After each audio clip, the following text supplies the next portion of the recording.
하나님께 택함을 입었다는 것을 우리가 복되다고 하는 이유가 무엇일까? 택함을 받았다는 사실을 복되다고 하는 것은 내가 하나님을 택한 것이 아니라 하나님이 나를 택하셨기 때문에 복입니다. 오늘 이 아브라함에 대한 말씀을 하고 있는데, 아브라함이 택함을 입을 때에 하나님께서 아브라함을 택하실 때 아브라함이 어떤 행위가 예쁘고 그가 다른 무엇 때문에 택한 것이 아니라 전적인 은혜로 택하였다는 거예요. 뒤에 그 할례를 이야기하지만 아브라함의 할례가 어떻게 이루어졌습니까? 먼저 하나님께 부르심을 받은 후에 하나님을 믿는 믿음을 보시고, 그리고 난 다음에 할례를 행함으로 영원한 언약을 맺으시죠. 물론 부르심을 통하여 언약이 이루어지지만 창세기 22장에서 그러나 할례가 먼저가 아니고 부르심이 먼저였다는 거예요. 이게 택하심입니다. 저와 여러분도 마찬가지입니다.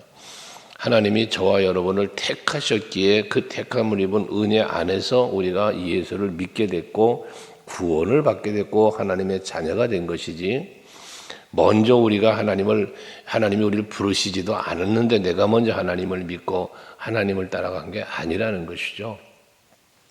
그래서 믿음으로 부르실 때 순종으로 따라왔던 그러한 아브라함, 너는 고향과 본 친척과 아버지 집을 떠나가라. 그래서 내가 너에게 지시할 땅으로 가거라. 이게 하나님의 첫 부르심이잖아요. 그때 아브라함은 그 부르심에 응하여 어디로 가야 될지도 모르고 그저 하나님이 부르시고 가라니까 떠났다고 말씀하잖아요.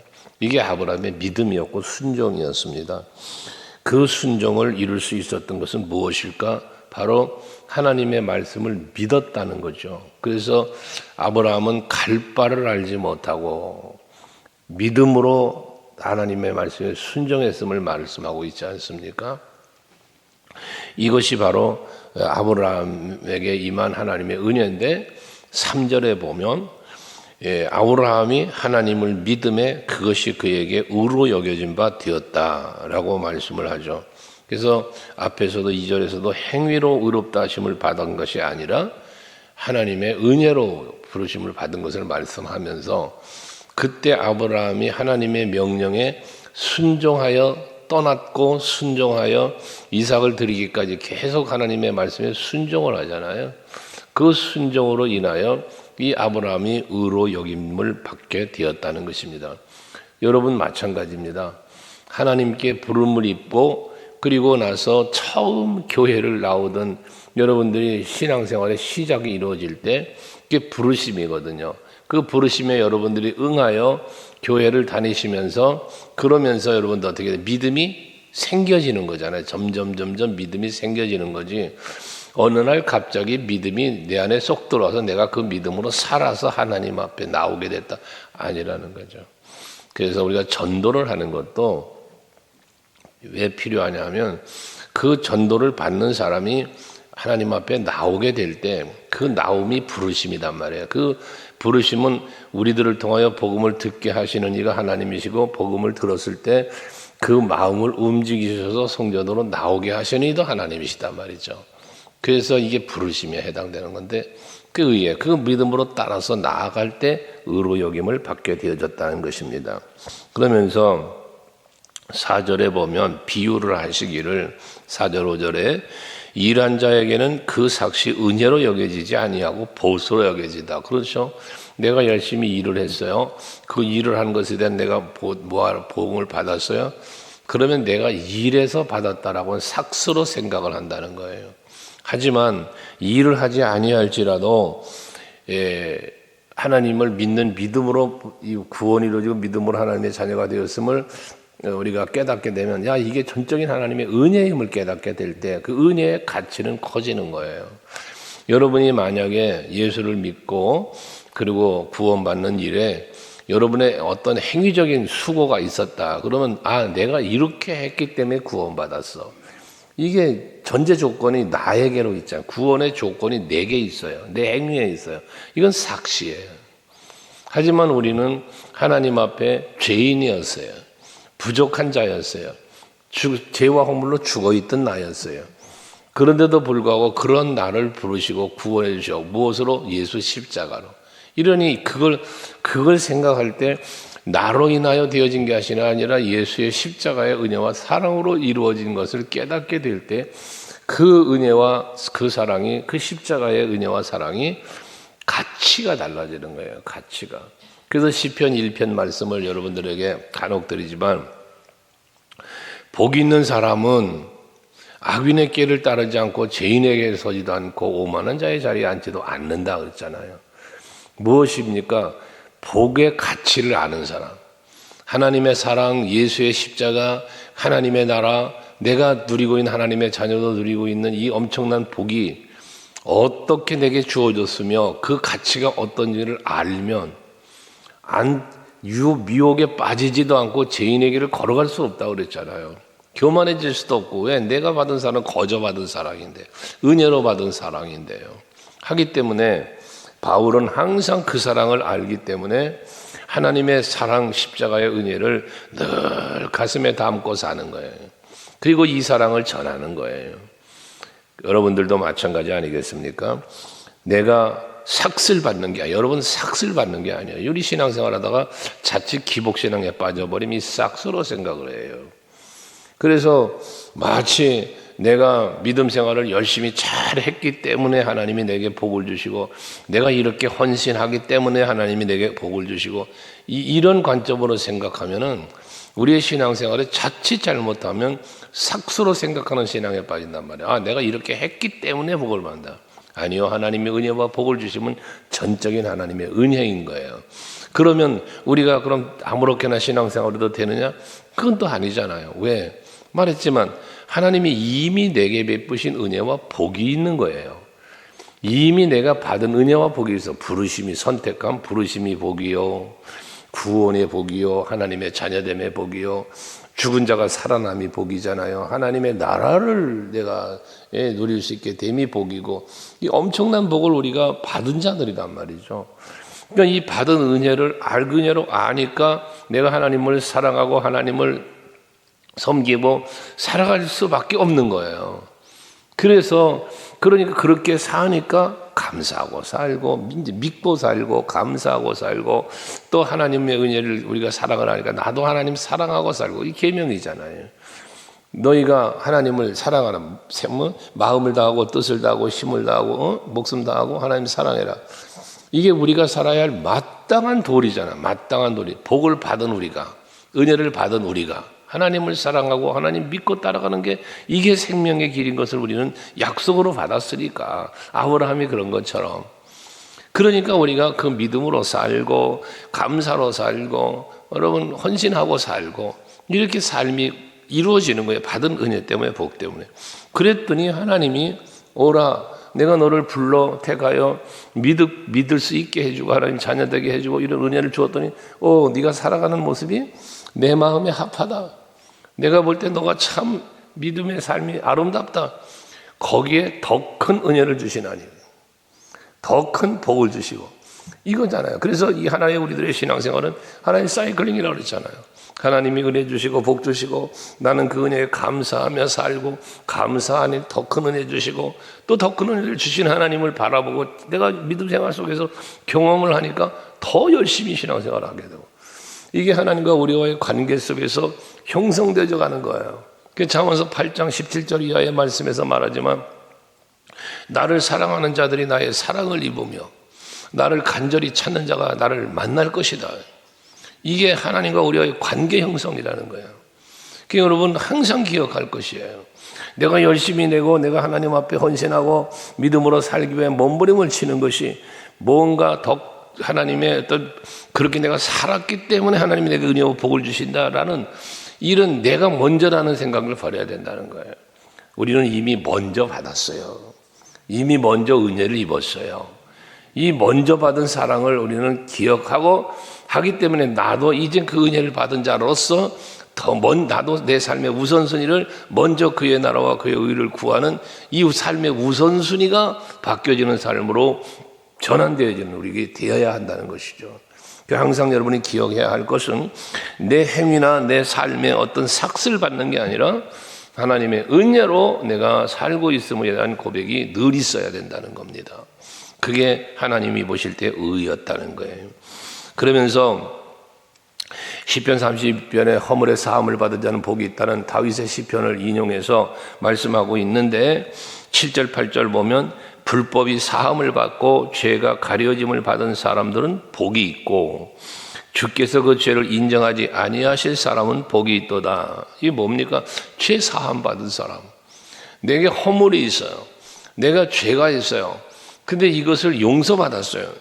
이것이 곧 복을 받은 것이다 그 말이요. 다윗이 하나님 앞에 죄를 범할 경우가 있었잖아요. 근데 하나님이 그 죄를 용서해 주셨단 말이에요.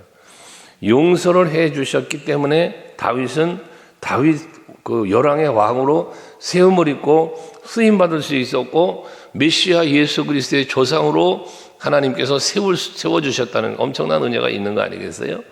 이것처럼 아담도 죄를 범했지만 은혜로 살아나고 그 이후로 모세도 그렇고 모든 이 믿음의 사람들이 다 그런 거 아니에요? 죄가 없어서 여러분 그들을 하나님이 택하여 쓰셨습니까? 아니죠. 부족하고 연약한 자를 들어서 쓰시면서 하나님이 새 사람을 만들어 가시는 은혜 속에 살아온 사람들이 다 히브리서에 말하는 믿음의 선진들이에요. 그처럼 오늘 우리들도 마찬가지인 것이죠. 우리가 허물 있는 사람들이었어요. 죄인이었어요. 그래서 사망의 자리에 있었어요. 로마서 5장 그 뒤에 8절에 나오지만 우리가 아직 죄인 되었을 때에 라는 말을 하는 거예요. 이게 가치가 없는 인생을 살았던 우리란 말이에요. 그런 우리에게 하나님 은혜를 베푸신 게 십자가 사랑이잖아요. 그게 복되다는 것입니다. 그러면서 9절 이하의 말씀도 앞에서 처음 말씀드렸던 것처럼 할례에 대한 말씀을 하시는데 할례를 받기 전에 아브라함은 먼저 부르심을 받은 거란 말이에요. 부르심을 받을 때 아브라함이 믿음으로 순종하고 따라가니까 하나님께서 할례를 행하게 하시며 영원한 언약을 맺고 후손까지 언약을 주시는 거 아닙니까? 그게 바로 뒤에 보면 그 후손에 대한 이야기를 하시는데 13절에 보면 아브라함이나 그 후손에게 세상의 상속자가 되리라고 하신 언약은 이라고 말하잖아요. 그 후손에게까지 이어지는 언약, 거기 후손을 씨라고도 해석을 하는 거예요. 씨. 누굽니까? 이스마엘을 낳았을 때 하나님께서 그 아브라함에게 그 이삭과 이스마엘이 그 다툼 속에서 이스마엘을 내쫓으라고 하잖아요. 그때 하나님이 하신 말씀이 뭡니까? 사라에게서 나는 자라야 내 씨라고 할 거라 하나님께서. 이 언약의 씨라는 거예요. 누가? 이삭이. 사라에게서 난 자가. 이게 하나님의 말씀을 믿고 그 믿음으로 나아가는 그 계보를 말하는 거잖아요. 이것처럼 하나님은 사랑으로 택하셨고 택함받은 자가 믿음으로 살 때 그 믿음으로 사는 자에게 더 큰 은혜를 주신다는 그런 말씀의 의미가 지금 말하고 있는 거다 그 말이에요. 아브라함이 그랬던 것처럼 베드로 같은 경우도 보세요.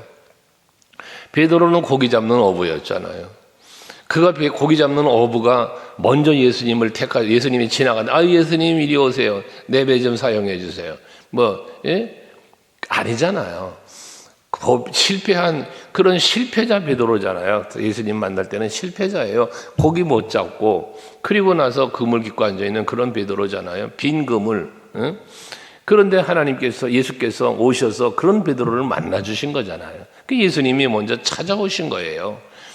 그 다음에 거기서 이제 고기를 많이 잡게 하시는 이런저런 일들 그 배를 띄우시고 거기서 가르치시고 하는 걸 가까이에서 베드로가 예수님을 본 거 아니겠어요? 예수님을 만나는 거죠. 찾아오신 예수님을 만나는 거죠, 베드로가. 거기서 믿음이 생기는 거예요.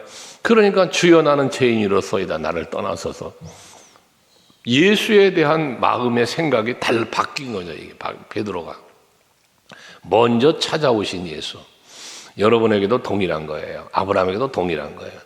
그래서 만남이 이루어지고 그 부르심과 어떤 그 은혜 속에서 변화가 되어져 가는 것이죠. 그게 수제자 베드로가 된 거예요. 그래서 예수를 알지 못할 때 찾아보시고 불러주신 예수, 그리고 그를 만나고 가르쳐 주시면서 믿음을 주시는 그러한 은혜, 그 다음에는 성령을 부어주셔서 마가다락방에 성령 받고, 그리고 이 복음 전도자의 삶을, 사도로서의 삶을, 제대로 예수의 증인으로 삶을 살게 해주시는 이 전적인 하나님의 은혜였던 거 아니에요, 베드로가?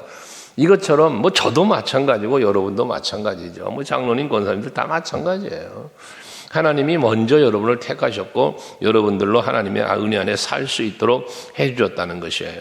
그래서 그 13절에 이렇게 상속자가 되게 해주시는 그런 언약은 율법으로 말미암은 것이 아니고 오직 믿음의 의로 말미암은 것이다 라고 말해요.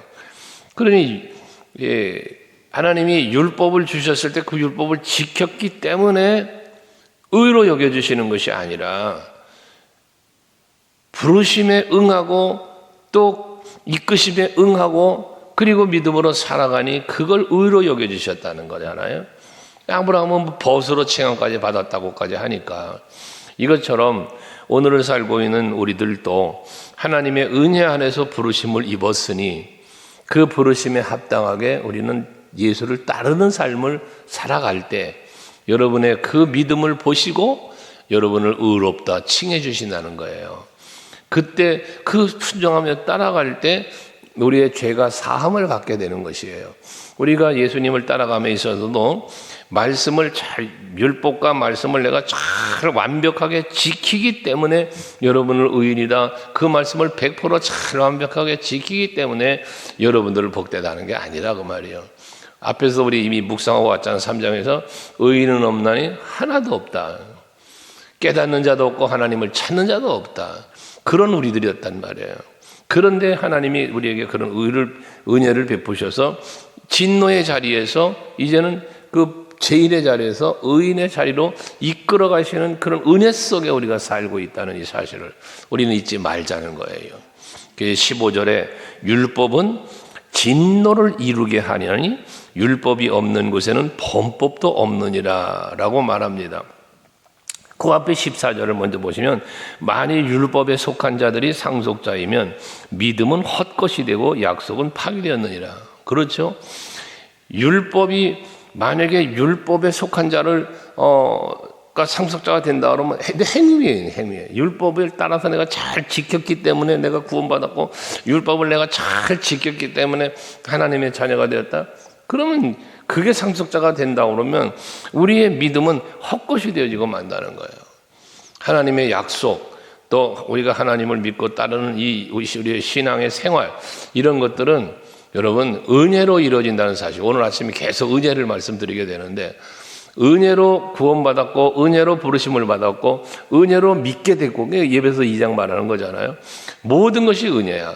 부르심도 은혜, 믿을 수 있는 것도 은혜, 내가 그 믿음으로 살 수 있는 것도 은혜, 그에 따른 또 복을 주시는 것도 은혜, 모든 것이 은혜임을 기억하시면서 그렇게 은혜를 알 때 뭐 한다 그랬어요? 감사.